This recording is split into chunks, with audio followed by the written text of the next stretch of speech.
பிரித்தானியாவில் நிரந்தர குடியுரிமை பெற விரும்பும் புலம்பெயர்ந்தோர் இனி உயர்தர ஆங்கில மொழி தேர்வை எழுத வேண்டும் என அந்நாட்டு அரசாங்கம் அறிவித்துள்ளது. இதுவரை GCSE நிலைக்கு இணையான அடிப்படை ஆங்கில அறிவு போதுமானதாக இருந்த நிலையில் இனி A-லெவல் தரத்திற்கு இணையான தேர்ச்சி அவசியம் என நீதி மற்றும் உள் விவகாரத்துறை அமைச்சகம் மார்ச் மாதம் 2026 அதிகாரப்பூர்வமாக அறிவித்துள்ளது.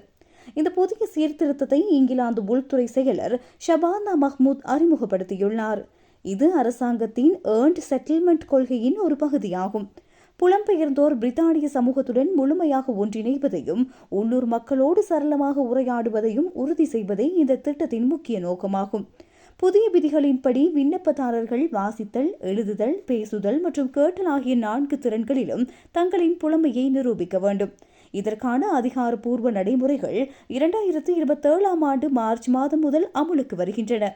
இதனால் தற்போது பிரான்ஸ் உள்ளிட்ட நாடுகளில் இருந்து பிரித்தானியா சென்றுள்ள புலம்பெயர்ந்தோர் இத்தேர்வுக்கு தயாராக 1 ஆண்டு காலம் அவகாசம் வழங்கப்பட்டுள்ளது.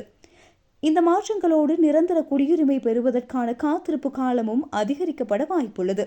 பெரும்பாலான புலம்பெயர்ந்தோர் 5 ஆண்டுகளுக்கு பதில் 10 ஆண்டுகள் காத்திருக்க வேண்டிய சூழல் உருவாகலாம் என தகவல்கள் தெரிவிக்கின்றன.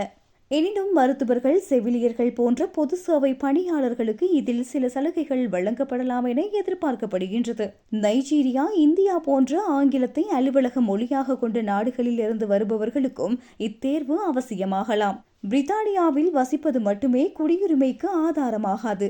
அவர்கள் நாட்டின் பொருளாதாரத்திற்கும் சமூகத்திற்கும் வழங்கும் பங்களிப்பே முக்கியம் என்று உள்துறை செயலாளர் தெரிவித்துள்ளார். இது புலம்பெயர்ந்தோர் மத்தியில் பெரும் விவாதத்தை ஏற்படுத்தியுள்ளது. இந்த கடுமையான தேர்வுகள் மூலம் முறையற்ற குடிவரவை கட்டுப்படுத்தவும் திறமையானவர்களை மட்டும் ஈர்க்கவும் அரசு திட்டமிட்டுள்ளது.